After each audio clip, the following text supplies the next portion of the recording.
solutions pour coupler la recharge électrique avec des ENR? Ça existe. Aujourd'hui, quand même, pour moi, c'est pas encore très mûr. Nous, commercialement, aujourd'hui, dans ProRespa, on a des illustrateurs qui existent, qui tournent bien, par contre, dans les Hauts-de-France. Ça s'appelle Sommel, Sommel-Active. Donc, il y a du PV, du photovoltaïque, il y a la borne qui autoconsomme, il y a une batterie pour stocker au moment où il n'y a pas de véhicule pour consommer, et un système de pilotage derrière tout ça pour pouvoir attribuer correctement les consommations et la sécurité de ça. Donc, ça existe, mais bon, aujourd'hui, économiquement, l'équilibre, il est quand même difficile à trouver, quoi. Donc, à mon avis, mais malgré tout, on sent qu'il y a une appétence client, c'est-à-dire qu'il y a des entreprises, notamment, qui ont cette volonté, d'un point de vue communication, mais aussi parfois par conviction. Ça peut se faire, mais je pense que c'est encore un peu compliqué et difficile de trouver la rentabilité encore aujourd'hui là-dessus. Alors, deuxième question, donc, comment assurer une bonne relation entre le maître d'ouvrage, l'installateur et Enedis? C'était l'entreprise qui va être sollicitée pour faire le devis, pour faire l'étude, peut faire la coordination parce qu'il connaît les différents acteurs. Avec EDF, il y a un parcours client qui est en train d'être mis en place. Donc, sur ce parcours client, va être impliqué à la fois Enedis, EDF, la copropriété, l'entreprise qui va installer, et ensuite le système de facturation qui va être mis en place. Donc, tous ces acteurs-là est fait à travers un parcours client qui est en train d'être défini.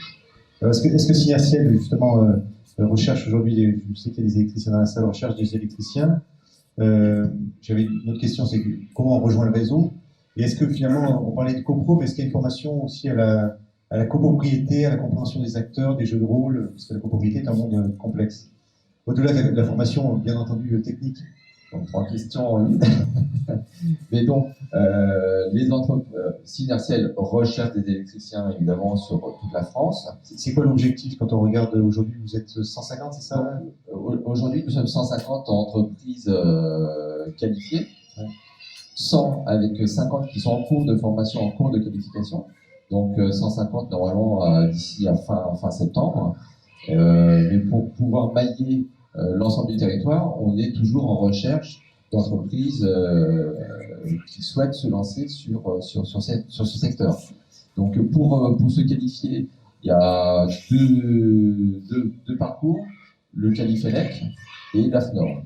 Donc une période probatoire dans laquelle on va s'engager à s'équiper, à se former et à installer au minimum 2 bornes de recharge de véhicules électriques dans l'année.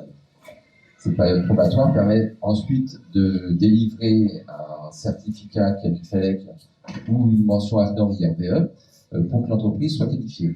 Parallèlement à ça, elle aura fait la formation IRBE avec différents niveaux de qualification IRBE1, IRBE2 et IRBE3 pour les plus qualifiés. Alors, quel délai pour réaliser un projet d'installation IRBE?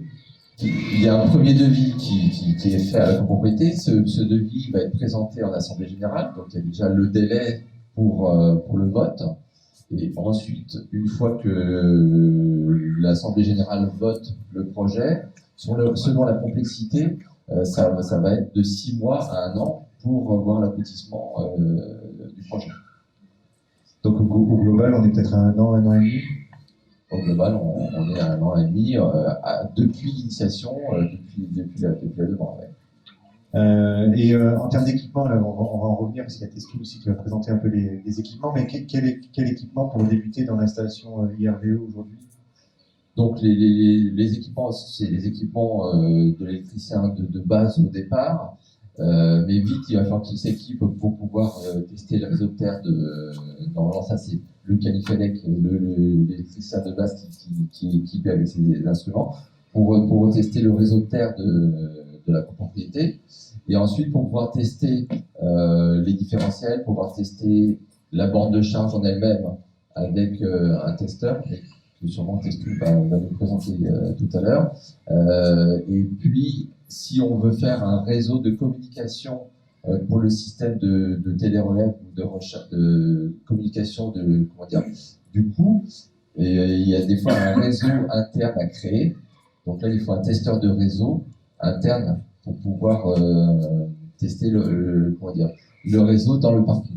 Oui, parce que des fois, on n'a pas de réseau dans le parking, il faut installer quelque chose. Ouais. Voilà, on peut faire un réseau interne et ensuite les informations sont envoyées via une passerelle. Ça, c'est encore en cours d'évolution. Je me tourne vers François, je ne sais pas si c'est des systèmes qui vont être pérennes ou qui vont voir une solution autre. Dans tous les cas, nous, on proposera, c'est sûr, une solution avec du pilotage et une solution de supervision qui a la possibilité de voir depuis le système d'information de Dizivia les bornes et d'être capable de les piloter. Donc ça, oui, c'est quelque chose qu'on va proposer au début 2020, en fait, avec tous les services qui vont avec, la répartition de charges, la facturation client pour reverser à la copropriété quand c'est le point de livraison de la copropriété. Et puis à terme aussi, tout le pilotage, la prise en compte des besoins en fait, des utilisateurs en termes de recharge. Voilà, on a vraiment envie d'aller dans cette direction-là, avec pour but, au final, pour le client, que ce soit simple aussi en termes de gestion ensuite de son véhicule et de sa vie avec le véhicule, parce qu'on a envie aussi qu'il puisse utiliser son pass finalement de mobilité Zivia pour se charger sur les bornes publiques évidemment, mais aussi chez lui pour décompter ses consommations, dans son entreprise ensuite. Voilà, aujourd'hui, notre objectif, c'est vraiment de créer tout un écosystème qui soit agréable et ergonomique pour le client. On peut applaudir Laurent Deschamps pour signer cette Merci à vous.